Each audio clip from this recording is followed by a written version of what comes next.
Waalaikumsalam warahmatullahi wabarakatuh. Selamat pagi semuanya.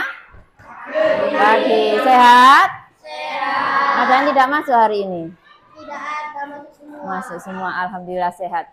Sebelum pelajaran kita mulai, pertama kali yang Ibu harapkan adalah kita membuat kesepakatan kelas yang merupakan keyakinan kalian berhubungan dengan suasana kelas yang ingin kalian bangun ya di dalam kelas 6A ini. Nah, keyakinan ini ada hubungannya dengan harapan-harapan yang kalian inginkan selama melaksanakan pembelajaran di kelas 6A. Suasana yang bagaimana? Sikap dan perbuatan apa yang kalian harapkan hadir dalam setiap perilaku, baik kepada teman maupun kepada bapak atau ibu guru. Bukan hanya kepada wali kelas, tapi juga kepada guru-guru yang lain seperti guru bahasa Inggris, guru agama, juga guru PJOK, bahkan guru bahasa Jawa. Mereka semua adalah guru-guru kalian. Jadi bagaimana kalian menciptakan suasana dalam kelas ini bersama teman-teman? Nah, suasana yang bagaimana yang kalian inginkan? Nah, kita tentukan dulu harapan kalian apa untuk menciptakan kelas ini. Coba ditulis ini, satu kalimat, dalam satu kalimat. Nulisnya di sini. Iya. Wujudkan dalam beberapa kalimat juga enggak apa-apa, satu kalimat juga enggak apa-apa. Setelah ditulis, nanti langsung ditempel di kertas yang ada tulisan harapan kita.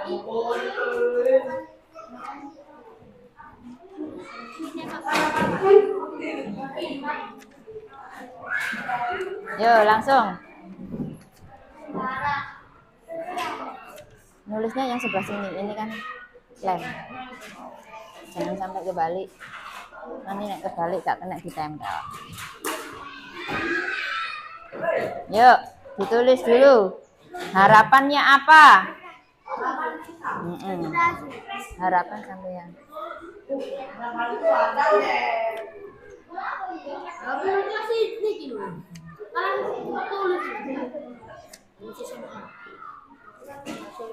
Suasana kelas yang dimaksud suasana kelas.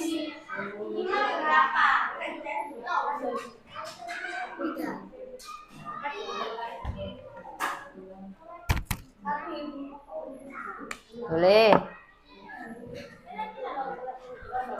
Harapan kalian ya menciptakan suasana kelas yang bagaimana?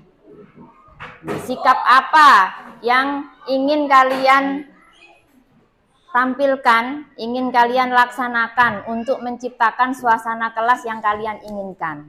Ya. Kalau suasana kelasnya nyaman, berarti seluruh siswa atau warga kelasnya harus bagaimana? Harus bersikap apa? Kalau ingin satu kelas ini rukun, nah sikap apa yang perlu dimiliki oleh warga kelas ini? Nah, begitu. Wujudkan dalam bentuk kalimat. Setelah itu baru ditempel.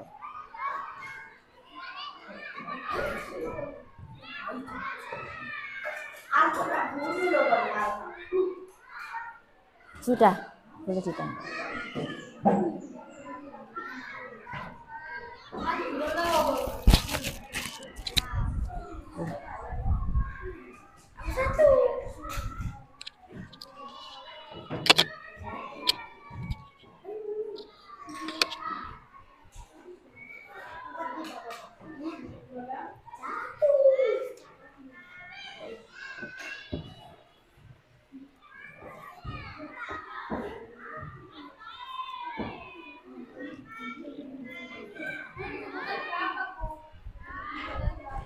Sebanyak yang kalian inginkan boleh.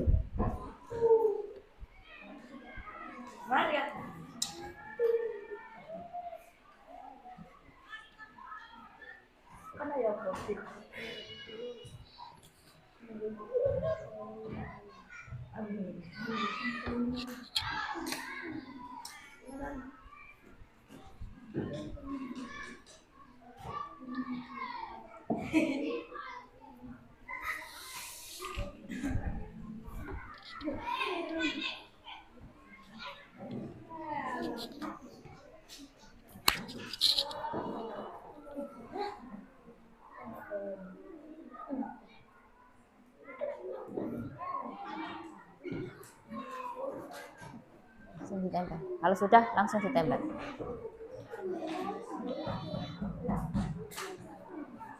Atas, atas, atas. Nah.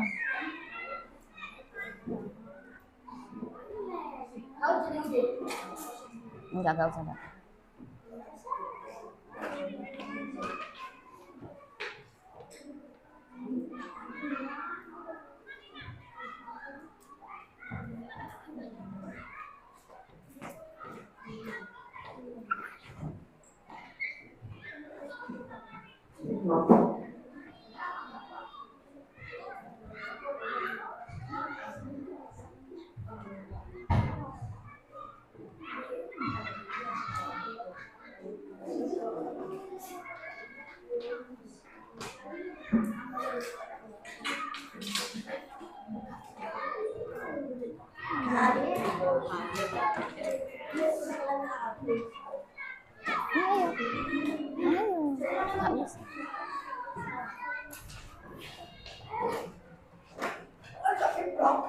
Atas, atas, atas.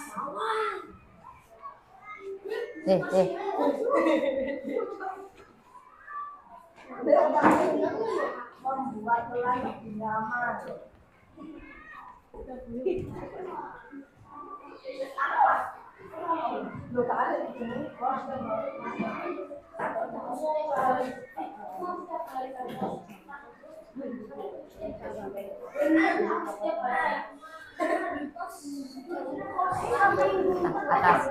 Atas ini loh boleh akeh. Sampai seminggu ya.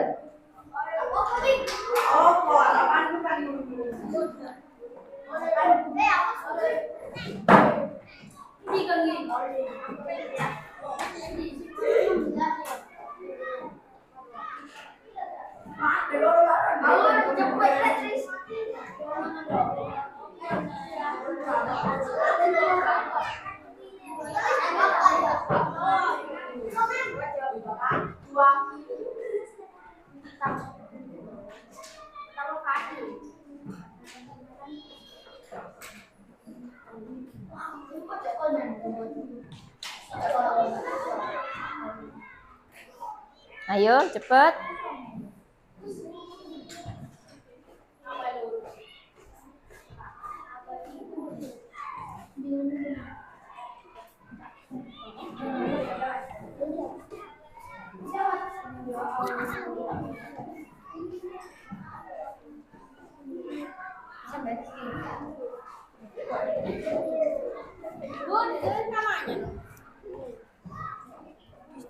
Enggak.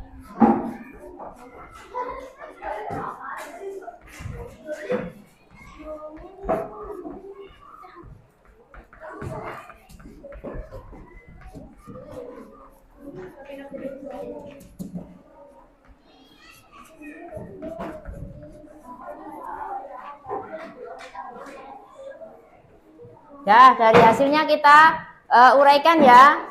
Kata kuncinya adalah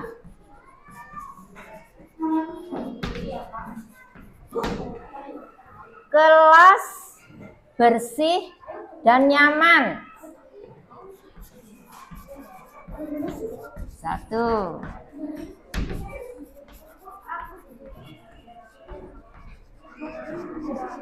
Selanjutnya, kelas, bersih, dan nyaman, tidak ada yang bertengkar. Sama nggak? Sama. Terus ini menghargai teman atau guru yang sedang menjelaskan. Boleh, ini beda.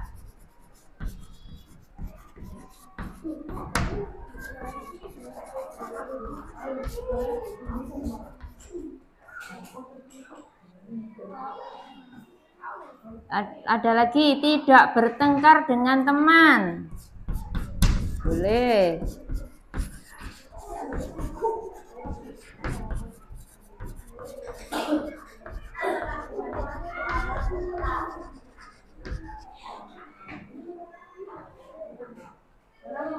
Tidak membeda-bedakan teman. Apa berarti?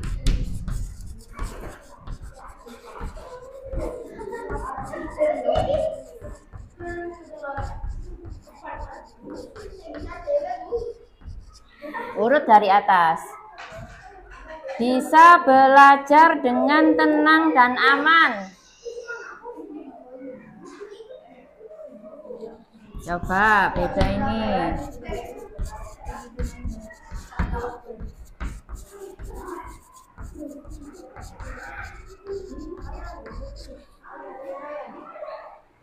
Kelas bersih. Ini ada kelas bersih sudah ya. Kelas sehat. Kelas bersih dan nyaman masuk. Teman-teman rukun. Tidak bertengkar ya. Saling musyawarah. Tulis berarti bermusyawarah.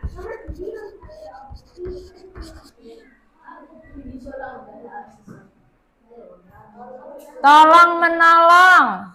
Sudah ada belum? Belum. Tulis.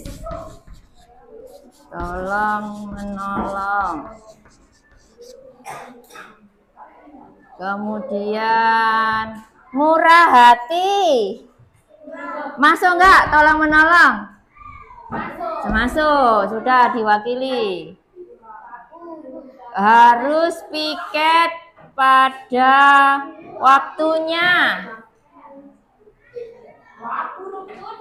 Mana? Yang mana? Oh, kelas bersih ya. Boleh. Selanjutnya.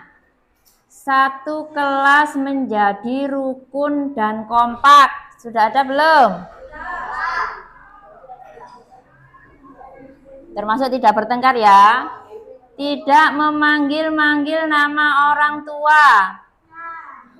Oh ya, tidak memanggil nama-nama orang tua. Berarti apa ini? Menghargai ya. Bisa menghargai. Bisa berteman dengan baik dan rukun. Bisa ya? Sudah. Terus ini lagi. Sikap yang saling tolong menolong. Tolong menolong sudah masuk. Tidak membeda-bedakan teman. Sudah masuk. Tertib saat belajar. Sudah belum? Tulis. Tertib saat belajar. Bisa menghormati sesama teman. Sudah masuk ke sini ya. Kerjasama yang kompak. Yang mana? Bermusyawarah. Masuk enggak? Masuk. Tidak ada yang mengolok-olok. Masuk di mana? Masuk yang mana? Menghargai teman. Kita lanjut selanjutnya. Biasa, damai, dan rukun, sopan, santun. Rukunnya sudah, sopan santunnya belum ya? Tulis sopan santun. Bersikap sopan santun kepada guru. Masuk sudah. Menghormati dan menghargai. Sudah. Lanjut. Kelas menjadi rukun. Sudah ya. Menghormati dan menghargai teman atau guru. Sudah. Tidak membeda-bedakan. Sudah. Lanjut. Tentram. Pun, nyaman. Tidak ada yang bertengkar. Pun. Saling berteman. Piket teratur. Tidak membeda-bedakan. Sudah. Saling tolong menolong. Sudah. Harus menghormati bapak ibu guru. Saling berbagi antar teman. Tidak saling mengolok-olok. Lanjut. Berbicara sopan dan santun. Sudah. Tidak bertengkar. Sudah. Menghormati dan menghargai. Tidak bertengkar kepada teman. Sudah ya. Saling tolong menolong sama. Saling membantu. Jujur. Jujur dan disiplin. Mana? Belum. Tulis. Jujur.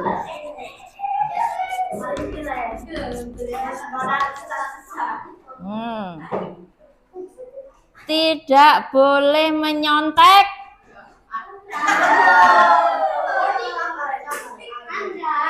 Tidak boleh menyontek. Ayo, saudara belum? Termasuk jujur enggak? Iya, masuk. Tidak boleh rame saat masuk di kelas. Yang mana? Tertib ya, tertib. Kelas harus bersih. Sudah. Lanjut, kertas berikutnya. Saling tolong menolong. Sudah. Jujur, disiplin. Sudah. Menolong teman yang sedang kesusahan. Tolong menolong. Sudah. Saling menyapa. Yang mana? Saling menyapa. Sopan santun. Masuk sopan santun. Jujur, disiplin. Sudah. Tolong menolong. Saling membantu. Sudah. Lanjut. Jam kos seminggu 2 kali dan pulang lebih awal. Dereng. Ini perlu nggak? Perlu. Kenapa sekolah kalau begitu? Kalau mau jam kos ya nggak usah sekolah. Ayo, betul nggak? Ngapain ke sekolah kalau minta jam kos? Lah kalau bermain di sekolah apa di rumah tempatnya? Di rumah. Ke sekolah tujuannya bermain kah? Ya, berarti nggak masuk. Nggak masuk. Tidak sesuai tempatnya. Rukun sesama teman. Sudah. Teman damai dan nyaman. Sudah ya. Setiap hari jam kos. Lah pada. Bukan tempatnya di sekolah. Sekolah tempatnya belajar ya. Rukun sesama teman. Saling rukun sesama teman. Kemudian membuat kelas lebih nyaman. Sudah ya. Nah, ini bisa kita simpulkan kalau begitu. Bagaimana keyakinan yang bisa dibentuk di kelas 6? A. Kira-kira. Pertama, supaya kelas bersih dan nyaman, apa yang dilakukan?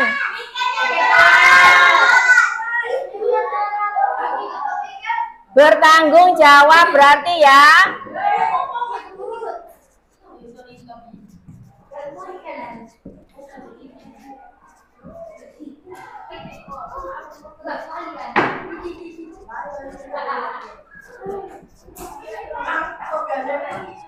Dua, menghargai teman atau guru. Masuk ya.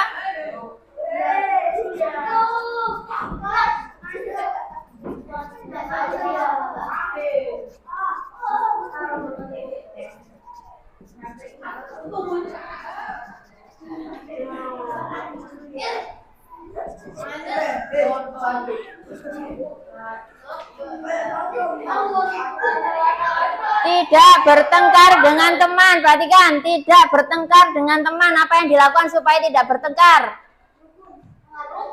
Rukun, saling menghormati, saling menghargai. Begitu ya.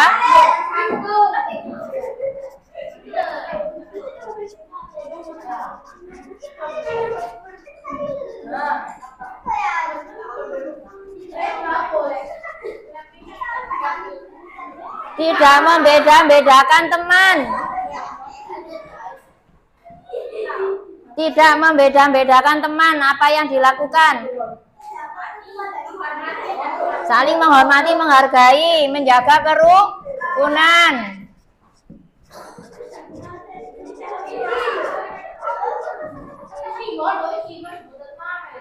Biar bisa belajar dengan tenang. Apa yang dilakukan supaya bisa belajar dengan tenang di kelas? Tidak ramai. Tidak ramai. Apa tidak ramai itu?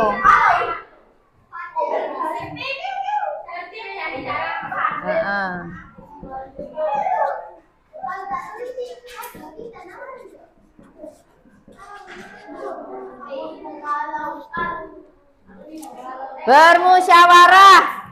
Bermusyawarah. Ketika apa? Ada kerja kelompok, berarti saling membantu.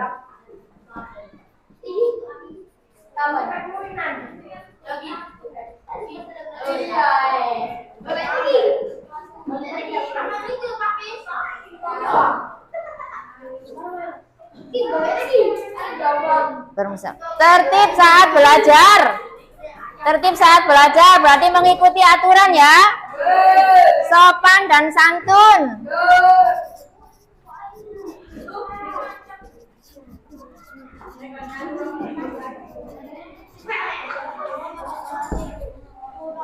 Kemudian yang terakhir yaitu jujur dan disiplin.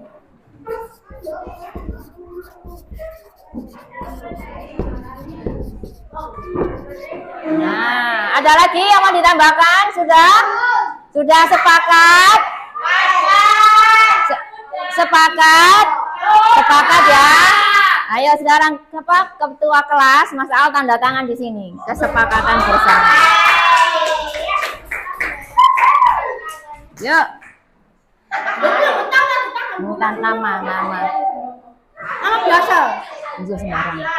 Sing gede. Sing besar lah. Ya. Ya, sepakat ya. Nah, ingat ya. Mas Rizky, ingat kesepakatan kelas kita. Jadi, jangan sampai melanggar. Jika tidak melaksanakan apa yang sudah menjadi keyakinan kita, adakah sanksinya? Apa?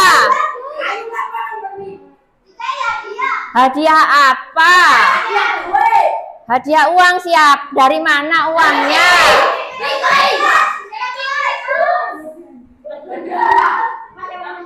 Kalau membuat sanksi yang jelas, sumbernya jelas, dan itu harus bisa menggugah rasa bahwa keyakinan kelas ini harus dilaksanakan bukan karena keterpaksaan. Ya, kalau uang, siapa yang akan memberi uang?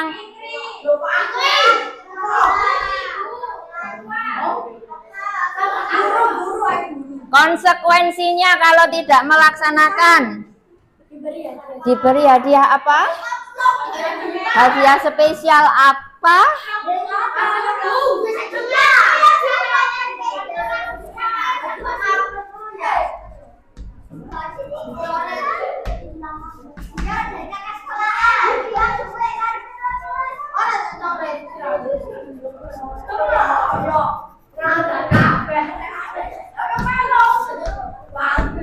Diapakan? Diberi sanksi. Diberi sanksi. Dipikirkan sekali lagi karena sewaktu-waktu jika sedang hilaf, sampean juga melakukan kesalahan, maka sampean juga harus siap dengan konsekuensinya. Disuruh lari 100, berarti sampean juga ketika salah harus siap lari 100 kali. Kok malah siapa yang membuat ide lari 100? Ayo, apa kan? Makanya membuat konsekuensi itu yang jelas. Yo, apa? Diberi sanksi. Selain itu, mengakui kesalahan meminta maaf gitu maksudnya. Meminta maaf kepada guru aja. Guru dan teman-teman.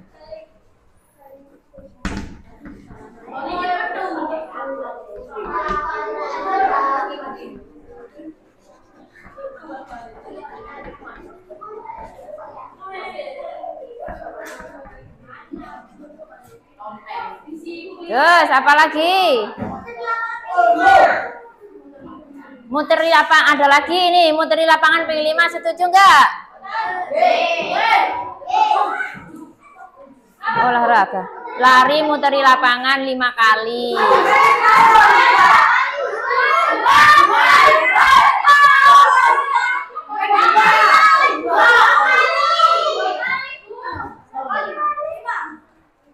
Aku kok nggak suka yo.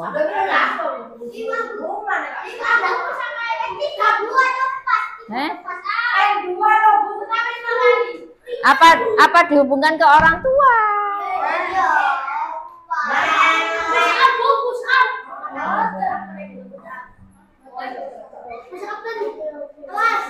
Enggak dihubungkan ke orang tua, ya.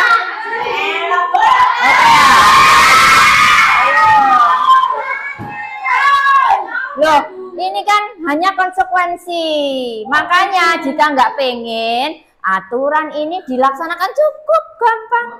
Loh, apakah sampean berencana untuk tidak melaksanakan keyakinan kelas ini kok nggak berani dengan konsekuensi itu? Lah iya, makanya. Ya, loh, begini, cocok ini.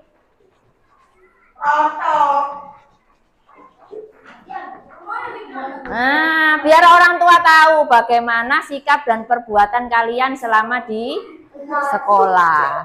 Nah, supaya tidak mendapatkan ini, maka ya gampang, laksanakan saja sesuai dengan aturan yang berlaku. Dengan keyakinan yang sudah kita buat bersama-sama. Setuju? Tidak setuju? Terus apa? Ayo, nggak bisa. Itu membuat capek saja, tapi nggak ada keinginan untuk memperbaiki diri. Alah, engkau mek melayu ay. Begitu soalnya. Gampang melayu ay.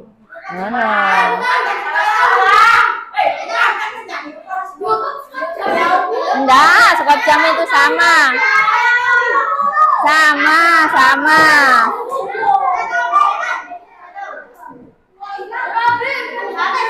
Cuma dapat capek doang. Nggak mau memperbaiki diri. Iya, kita sepakati dulu. Sudah ya, biar nggak lama-lama ya. Sepakat ya? Oke, sepakat ya? Oke, sepakat. Nah, terima kasih. Keyakinan sudah disepakati. Kita duduk dulu. Oke? Kita akhiri dulu pembuatan kesepakatan ini. Sudah sepakat. Terima kasih. Saya akhiri. Wassalamualaikum warahmatullahi wabarakatuh.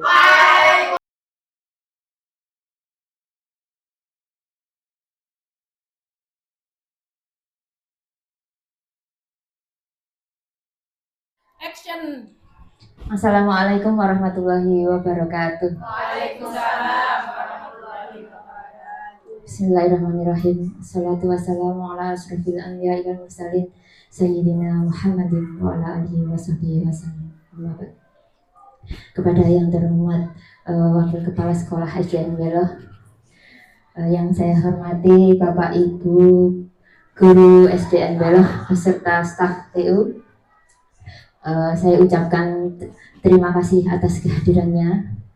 Pertama, marilah kita panjatkan puja dan puji syukur kehadirat Allah Subhanahu wa Ta'ala yang telah memberikan rahmat kepada kita semua sehingga kita dapat hadir dalam acara hari ini dalam keadaan sehat walafiat. Amin. Salawat serta salam semoga tetap tercurahkan kepada junjungan kita Nabi besar Muhammad Sallallahu Alaihi Wasallam. Semoga kita selalu mendapat syafaatnya di yaumil akhir nanti. Bapak Ibu, hari ini saya berdiri di sini dalam rangka menyelesaikan tugas saya sebagai peserta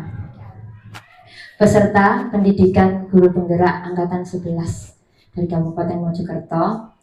Dalam hal ini saya diberi tugas untuk mendiseminasi atau mensosialisasikan kepada Bapak Ibu guru semua tentang budaya positif. Nah, sebelum kita mulai, saya ada beberapa pertanyaan yang mari kita jawab bersama-sama. Monggo lanjut Ibu moderator. Operator. Next. Nah, ini pertanyaannya adalah, apakah Bapak Ibu setuju bila yang pertama, pemberian hukuman dapat mendisiplinkan siswa? Setuju buatan? Setuju? Ada yang setuju?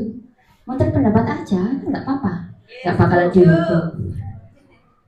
Setuju? Ada yang setuju? Setuju ya.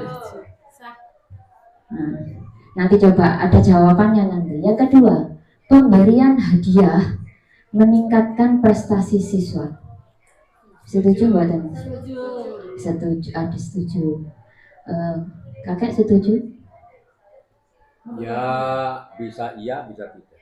Bisa iya, bisa tidak. Karena, jadi masih ragu-ragu. Ya bukan ragu-ragu, masalahnya juga masih mengambang. Oh iya, masalahnya masih mengambang. Yang ketiga, guru harus mampu memberikan solusi setiap siswa yang bermasalah. Setuju buatan? Tidak selalu. Benarkah? Yang keempat, guru berperan sebagai teman bagi siswa. Ada yang setuju, ada yang tidak setuju, ada yang kondisional. Setuju kalau itu. Karena setiap guru harus menemani anak-anak belajar sehingga menjadi teman. Ya, boleh, boleh. Lanjut, Bu Operator. Nah, ini ada hubungannya dengan budaya positif. Nah, yang akan kita korek-korek nanti tentang budaya positif. Apakah itu budaya positif? Budaya positif adalah perwujudan dari nilai-nilai atau keyakinan universal yang diterapkan di sekolah. Nah, kira-kira dari keyakinan apa kira-kira? Dari kata budaya positif. Positif berarti perilaku ya, perilaku yang positif, perilaku yang baik. Contohnya apa? Contoh perilaku yang positif, yang baik, anak-anak dari sisi mentaati peraturan sekolah, mentaati peraturan sekolah, disiplin, datang tepat waktu. Itu. Oke, coba kita lihat nanti. Lanjut Ibu Operator. Nah, konsep inti untuk menciptakan budaya positif. Nah, yang pertama yaitu disiplin positif. Kedua, motivasi perilaku manusia. Tiga, keyakinan kelas atau sekolah. Kebutuhan dasar manusia. Posisi kontrol seorang guru. Dan segitiga restitusi. Dari keenam konsep inti untuk menciptakan budaya positif ini, mana yang menurut Bapak Ibu ini masih asing atau baru kenal? Yang mana? Sudah lama kenal. Sudah lama kenal. Ya, sudah lama. Semuanya sudah kenal. Sudah. Dari keenam konsep itu. Bahkan akrab kami dengan yang sudah kenal, sudah akrab banget. Berarti apa itu keyakinan kelas? Yang mana itu? Yang ketiga itu ada keyakinan kelas. Apa itu kakek? Ya sesuatu yang harus diyakini bahwa sebuah kebenaran yang diterapkan di sekolah. Keyakinan itu. Contoh. Dengan sepenuh hati. Misalnya, kalau saya tidak melaksanakan berdoa misalnya, itu keyakinan. Maka mungkin suatu saat ilmu saya nggak bermanfaat. Itu keyakinannya. Maka saya harus berdoa. Di kelas. Ya setiap mulai pelajaran itu keyakinan kelas itu diterapkan tiap hari berdoa itu. Di kelas ya. Ya di kelas. Ya tergantung dari kelas itu kan bisa kita laksanakan di luar kelas. Ada kelas tapi dilaksanakan di luar kelas. Sehingga setiap mulai kegiatan apapun termasuk pembelajaran itu pasti ada sebuah keyakinan yang harus ditanamkan pada anak, khususnya berdoa. Oh begitu. Oke. Kita lihat nanti. Coba next. Nah, sekarang kita bermain dulu. Cobalah buka. Nah, di sini Bapak Ibu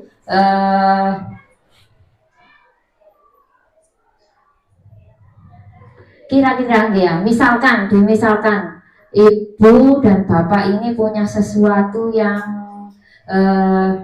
berharga, mungkin bisa jadi intan berlian atau uang dan lain sebagainya, yang pasti itu berharga bagi ibu. Jadi ada di genggaman kita. Coba kita bermain dulu. Nah, setelah menggenggam apa yang berharga dalam diri kita, nah teman kita ini akan mencoba untuk membukanya. Nah, ayo coba sekarang sama teman yang di sebelah. Coba, saya punya sesuatu yang berharga, di tangan saya. Kakek mau mencoba membuka? Saya nggak percaya berharga apa tidak, coba buka dulu. Buka dulu. Nggak mau dong, ini berharga. Ya berharga, ya enggak dong. Berharga betul apa enggak? Berharga betul. Apa dong isinya? Ada deh rahasia. Saya buka, coba ini buka. Enggak mau. Coba, gimana maksudnya? Iya. Ini genggamannya ada yang berharga. Iya. Terus gimana? Nggak mau dong. Nggak mau dong. Ya sudah, kalau gitu nggak mau dibuka, berarti sangat berharga sekali. Iya. Coba ya, itu salah satu contoh. Misalkan ya, sesuatu ini berharga. Adakah kemungkinan saya mau membuka genggaman? Mungkin. Kira-kira kenapa? Bahkan harus. Kira-kira kenapa? Karena ada kemaslahatan untuk orang lain. Ada kemaslahatan untuk orang lain. Iya dong.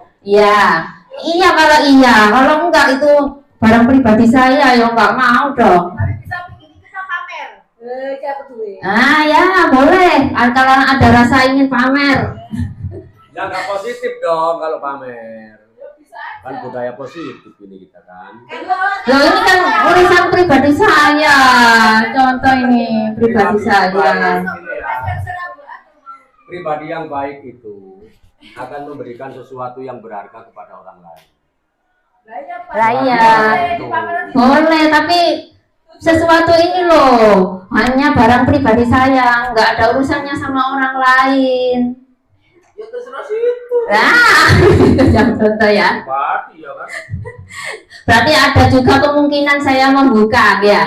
Ada kemungkinan tidak mau saya buka kepada orang lain. Nah, kira-kira itu berasal dari kontrolnya siapa? Nah, diri kita sendiri. Nah, termasuk juga anak-anak. Anak-anak juga begitu. Yuk. Sudah selesai. Nah, dari percobaan buka-membuka tadi, ini terdapat pergeseran paradigma tentang teori kontrol oleh Dr. William Glasser. Nah, ilusi guru mengontrol murid. Ilusi seakan-akan guru yang mengontrol murid, padahal murid sendiri yang mengontrol dirinya sendiri. Seperti kalau kita memberikan tugas, harus segera selesai. Sudah tahu jamnya, mengumpulkan, waktu mengumpulkan, tapi mereka kadang-kadang tidak segera mengerjakan. Jadi ketika saatnya mengumpulkan belum selesai. Siapa yang mengontrol itu? Dirinya sendiri. Yang kedua, ilusi bahwa semua penguatan positif, efektif dan bermanfaat. Benarkah? Tidak semua ya. Ilusi bahwa kritik dan membuat orang merasa bersalah dapat menguatkan karakter. Enggak selalu, kadang-kadang malah menumbuhkan sakit hati. Ilusi bahwa orang dewasa memiliki hak untuk memaksa. Kamu harus belajar, padahal anaknya sedang malas. Kok ya Bu?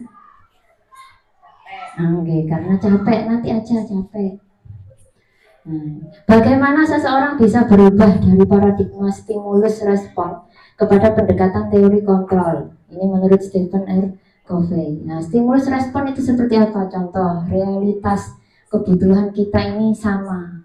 Kalau menurut teori kontrol, realitas kebutuhan kita ini berbeda-beda karena setiap orang punya keinginan masing-masing, punya cara berpikir masing-masing. Semua orang melihat hal yang sama. Kalau menurut teori kontrol, setiap orang memiliki gambaran berbeda. Seperti contohnya Bapak Junaidi melihat Bu Narti ini Salah kontrol. nggak cantik, padahal kalau menurut Pak Har cantik sekali. Namanya Kita mencoba mengubah orang agar berpandangan sama dengan kita, tidak bisa. Kalau menurut teori kontrol, kita berusaha memahami pandangan orang lain tentang dunia. Perilaku buruk dilihat sebagai suatu kesalahan. Kalau menurut teori kontrol, semua perilaku memiliki tujuan. Kenapa kok sampai terlambat? Tujuannya nanti adalah supaya saya dapat bertemu dengan Ibu BK. Katakanlah begitu. Ada tujuannya. Orang lain bisa mengontrol saya. Kalau teori kontrol, hanya Anda atau saya yang bisa mengontrol diri saya, diri Anda. Anda yang mengontrol diri Anda sendiri. Saya bisa mengontrol orang lain. Anda tidak bisa mengontrol orang lain kalau menurut teori kontrol. Lanjut tuh. Nah, apa sih itu disiplin positif? Nah, disiplin positif ini merupakan salah satu cara penerapan disiplin yang bertujuan untuk menumbuhkan kesadaran serta memberdayakan anak untuk melakukan sesuatu. Memberdayakan berarti berusaha menumbuhkan kedisiplinan ini berasal dari dirinya sendiri, biar muncul dari dirinya sendiri merasa, oh saya harus melaksanakan aturan ini, tidak karena paksaan dari orang lain. Lanjut. Nah, semua perilaku disiplin positif tadi tujuannya itu mengarah ke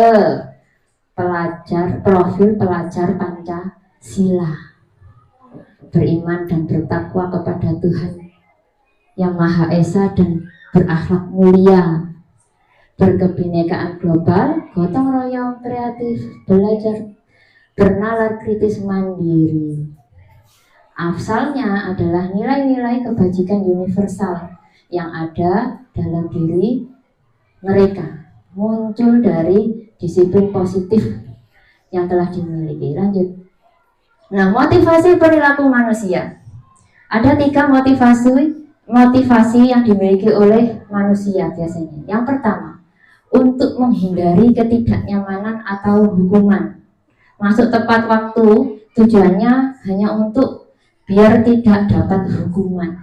Itu yang pertama. Yang kedua, untuk mendapatkan imbalan. Mungkin nek bijiku api aku dikei hadiah sepatu baru ambek ibuku. Nah, ada tujuannya begitu. Yang ketiga, untuk menjadi orang yang mereka inginkan dan menghargai diri sendiri dengan nilai-nilai yang mereka percaya. Kira-kira murid-murid kita di SDN Beloh ini ikut pembelajaran di sekolah ini karena motivasi yang mana? 1 dan 2, masih untuk menghindari ketidaknyamanan biar tidak dapat hukuman dari Bapak Ibu guru, juga bisa mendapatkan imbalan bijine cek nih api, alasan seperti itu. Masih sedikit sekali mungkin atau belum memiliki menginginkan untuk harga diri, meningkatkan harga dirinya sendiri. Enggak ngerti. Biasanya kadang, harga dirimu mana? Kamu kok enggak ngerti apa itu harga diri anak-anak kita. Benar? ya bisa dikatakan benar, bisa juga enggak. Lanjut tuh. Juga ditanya kenapa kok? Oh ya, kenapa? Ya lanjut aja dulu. Enggak, wes kenapa dulu baru lanjut. Karena begini, dari awalnya anak itu memang nggak ngerti cara belajar, itu nggak tahu. Sehingga perlu ada penanaman bagaimana cara belajar yang baik. Karena belajar dalam sekolah berbeda dengan belajar di alam secara liar, beda. Mungkin aturannya juga beda, tekniknya berbeda. Nah, kalau anak-anak itu ingin supaya nilainya baik, nggak juga. Enggak juga. Jadi anak-anak ini memang kembali kepada motivasi kontrol tadi. Memang dia tidak bisa ngontrol dirinya sendiri, harus dikontrol dari orang lain. Yang namanya kontrol itu adalah sesuatu penilaian yang berasal dari luar. Satu contoh, kalau guru yang kontrol adalah kepala sekolah atau kepala dinas, itu tidak mungkin orang sulit untuk mengontrol dirinya sendiri, kecuali orang itu memang sudah mempunyai apa yang namanya motivasi intrinsik, motivasi yang ada dalam dirinya sendiri, tahu tujuannya saya belajar itu apa, itu baru bisa mengontrol dirinya sendiri. Itu, terima kasih. Iya. Artinya memang mereka belum memiliki rasa meningkatkan apa tadi, kepercayaan diri. Sekarang hukuman, konsekuensi, dan restitusi. Gak kelihatan. Restitusi. 10.000 kalau ini. Iya. Retribusi. 10.000 terminal. Nah, untuk penerapan disiplin positif ini, kalau mengikuti hukuman, ini termasuk identitas gagal. Tapi kalau ingin identitas sukses, ini masuk ke konsekuensi atau restitusi. Contoh, sesuatu yang menyakitkan harus terjadi kalau di hukuman. Konsekuensi sesuatu harus terjadi. Tapi kalau dalam dunia restitusi itu merupakan pilihan. Pilihan supaya mendapat sesuatu. Tapi itu muncul dari dirinya sendiri, bukan karena orang lain. Kalau hukuman tidak nyaman untuk murid atau anak untuk jangka waktu panjang.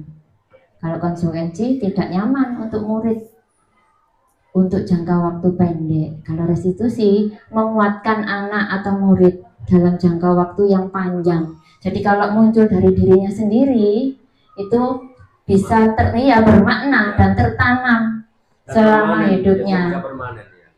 Tertanam dalam hidupnya untuk melakukan budaya positif. Jadi tidak perlu lagi disuruh-suruh, diperintah atau dipaksa. Mereka sudah melaksanakannya dengan sendirinya. Dipaksa itu bisa, tapi nggak berjalan lama. Iya. Kalau hukuman itu bisa murid akan tersakiti. Kalau dipukul rasanya sakit. Kalau konsekuensi, ada konsekuensinya, murid atau anak dibuat tidak nyaman, hanya tidak nyaman aja, nggak merasa tersakiti. Ya harus hukuman yang mendidik, Bu, jangan hukuman. Iya, betul. Nah, ini hukuman yang mendapatkan penguatan, dia dapat penguatan untuk berubah menjadi lebih baik, yang tadinya tidak disiplin menjadi disiplin. Saya sudah dihukum tadi itu, nggak perhatikan saja hukuman.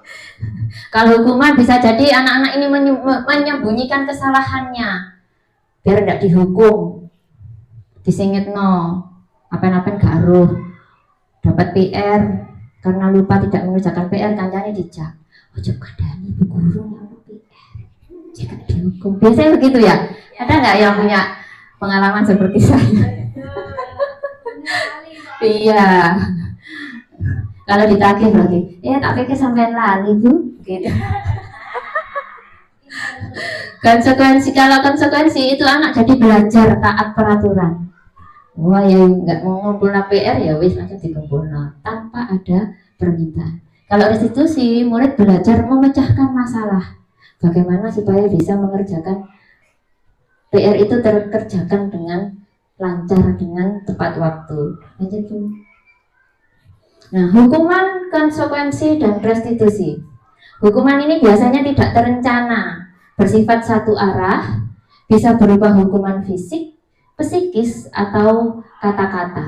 Biasanya kita secara spontan, karena melihat anak-anak ini melanggar aturan, iya, secara spontan aja, kemudian langsung memberikan hukuman. Biasanya begitu. Kalau konsekuensi ini berisi terencana, bentuk-bentuk konsekuensi dibuat oleh pihak guru tanpa melibatkan siswa. Maaf ya. Kalau masih berupa kata-kata itu saya rasa belum hukuman, masih teguran. Jadi teguran itu belum tentu bersifat hukuman. Misalnya anak-anak dimarah itu belum tentu. Tidak semua anak begitu, kayak kadangkala anak itu yang sifatnya hatinya halus itu diberi kata-kata agak naik sedikit aja dia sudah merasa itu hukuman kan? Tergantung isi. Iya, tergantung anaknya, tergantung hatinya. Kalau restitusi ini proses menciptakan kondisi bagi murid untuk memperbaiki diri mereka untuk bisa kembali kepada kelompok mereka dengan karakter yang lebih baik. Karena restitusi ini biasanya membantu anak untuk memunculkan solusi yang bisa dilakukan dirinya untuk menyelesaikan masalahnya. Dan kita sebagai guru ini hanya sebagai apa? Pemangku, membantu, mendorong anak supaya memunculkan rasa atau memunculkan ide dari dirinya untuk memperbaiki diri. Lanjut Bu. Hukuman ataukah konsekuensi? Nah, coba kita lihat ini. Mencatat 100 kali di dalam buku kalimat saya tidak akan terlambat lagi karena terlambat ke sekolah. Ini hukuman atau konsekuensi? Ya, hukuman itu. Hukuman. Mencatat 100 kali di dalam buku kalimat berisi saya tidak akan terlambat lagi, terlambat karena terlambat ke sekolah. Hukuman. Hukuman, anak itu akan mengingat untuk selamanya bahwa gurunya itu kejam betul. Nanti kalau tua ingat, saya itu dihukum suruh nulis 100 kali. Itu dia. Oh gitu ya. Berubahnya belum tentu. Enggak, pengalaman kayak. Iya. Oh ya. Lari mengelilingi lapangan basket 2 kali karena terlambat hadir di sekolah. Ya, paniset. Apa ini? Hukuman atau konsekuensi? Paniset. Paniset. Apa itu? Hukuman. Oh, hukuman. Peningset. Oh, Masya Allah. Peningset masa hukuman? Ya dihukum kalian bisa. Ya. Lanjut ya. Membersihkan coretan di meja yang dibuatnya. Konsekuensi, gitu. Boni diminta push up 20 kali karena tidak menggunakan masker di sekolah. Hukuman, setuju. Berdiri di depan kelas sambil mengangkat 1 kaki karena tidak bisa menjawab pertanyaan. Hukuman, setuju. Membersihkan WC karena merusak pensil teman.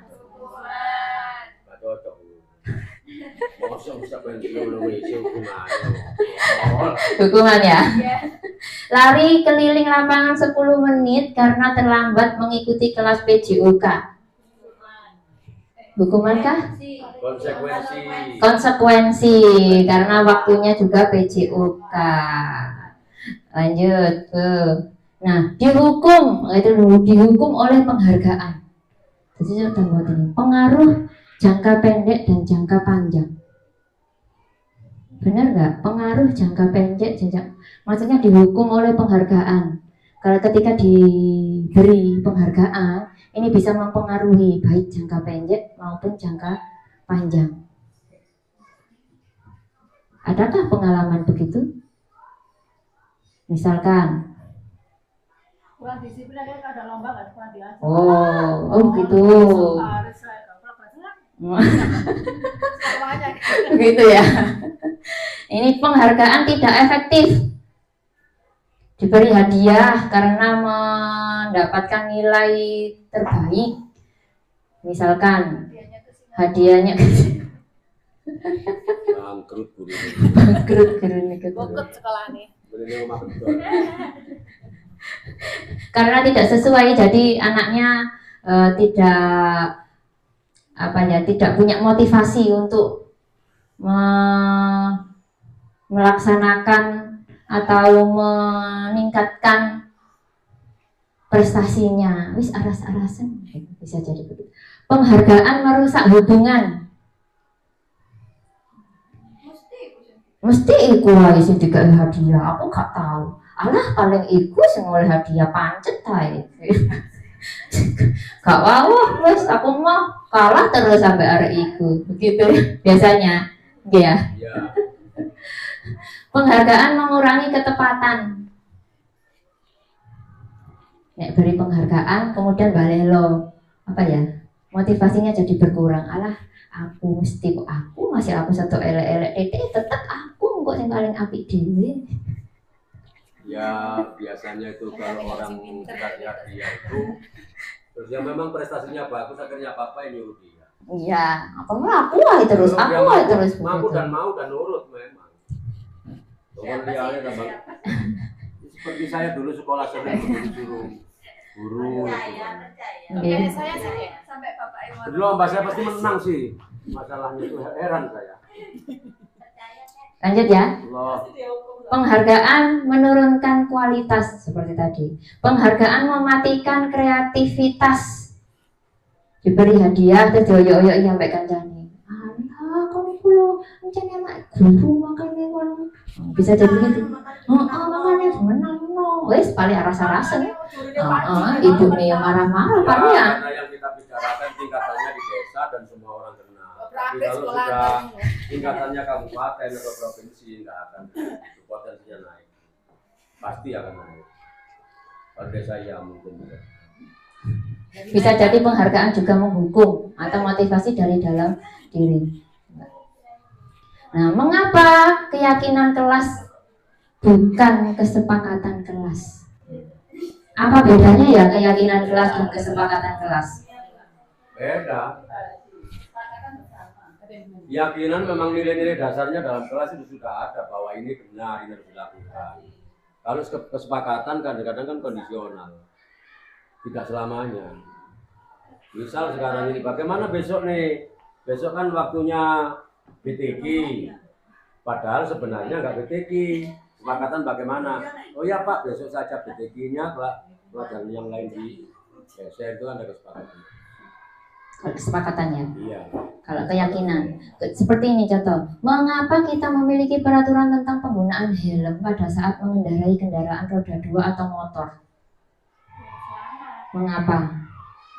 Maksudnya keyakinan itu. Nggih. Berarti kita punya itu keyakinan. Keyakinan apa yang dimiliki ketika seseorang itu menggunakan helm? Barangkali ada sesuatu yang nggak Biar selamat. Banyak juga yang pakai helm nggak selamat. Artinya begini, sebelum naik itu ada keyakinan. Kalau ada sesuatu yang memungkinkan kita berbahaya jadi tidak, karena ada pelindung. Ada yang melindungi kepala. Tidak perlu polisi mengundang masyarakat sepakat nggak perlu. Ya, Bapak Ibu. muncul dari dirinya sendiri ya berarti ya. Iya. Iya, muncul dari dirinya sendiri untuk melindungi kepalanya supaya melindungi wajah biar tetap glowing. Muncul dari kesadaran dirinya sendiri. Nah, itu keyakinan. Nah, seperti mengapa kita memiliki peraturan tentang penggunaan masker dan mencuci tangan setiap saat. Itu juga keyakinan. Keyakinan dong. Keyakinan muncul dari diri sendiri untuk menjaga kesehatan diri sendiri. Nah, terus batul aku juga masker ya, aku tambah elek raiku. Oh, gak apa-apa, aku jadi melindungi dari debu-debu biar aku tetap glowing. Sebagai Mas Jun juga uang.